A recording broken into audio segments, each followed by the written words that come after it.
Today we're going to discuss how to adjust the side thickness on the Opus 1 gouge. This gouger is a double radius gouge, which means that the blade uses only 1/2 of its edge to cut both surfaces inside the cane. So the cane is flipped back and forth in the bed so that the same edge is cutting at the end, so there creates a natural symmetry in the cane because the same actual curve is like spun and cuts both sides. A single radius gouge uses the whole blade edge to cut both walls, and so there's no flipping of the cane ideally in a single radius gouger. You just keep cutting until you're finished.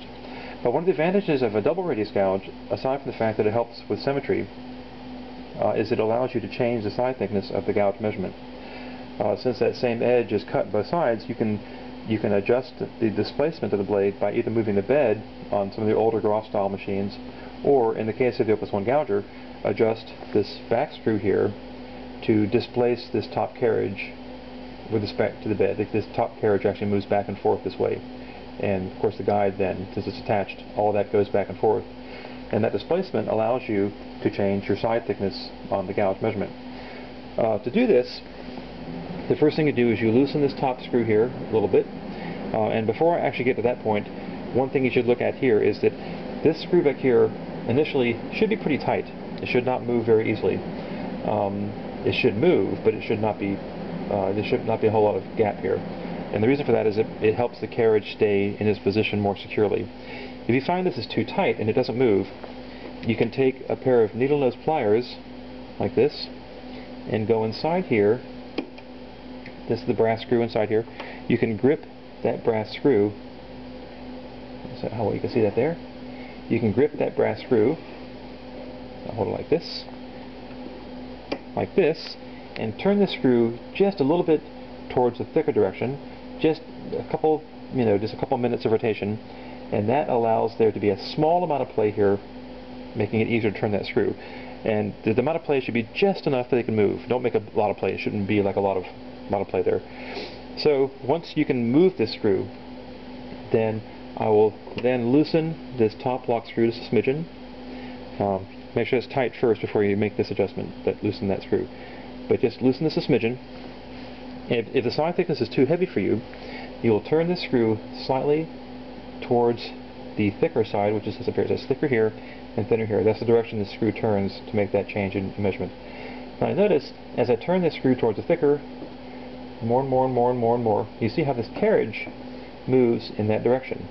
That means this guide is going in that direction as well too, and so it creates, since you're cutting on the inside, the cane comes up on the inside here, it comes up here, the final cuts favor the inside on the double radius gouge, then you're making the sides thicker because you're going in this direction. Now eventually if you go too far, you'll see cane coming up on the outside.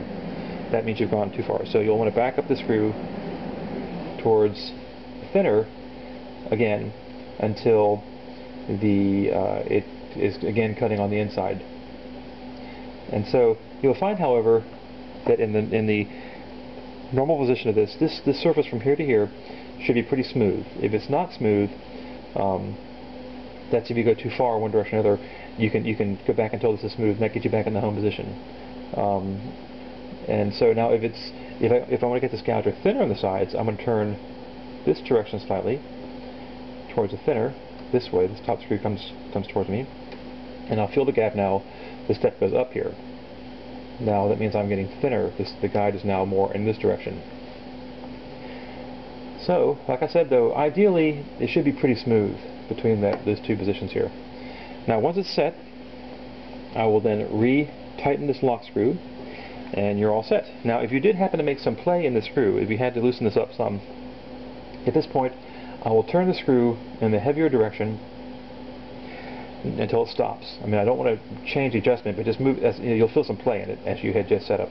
You'll turn it until the play is gone, put your pliers back inside here, and then return it back in the thinner direction while gripping that nut, just to tighten everything together. And so when you finish, there should be no play in the screw at all.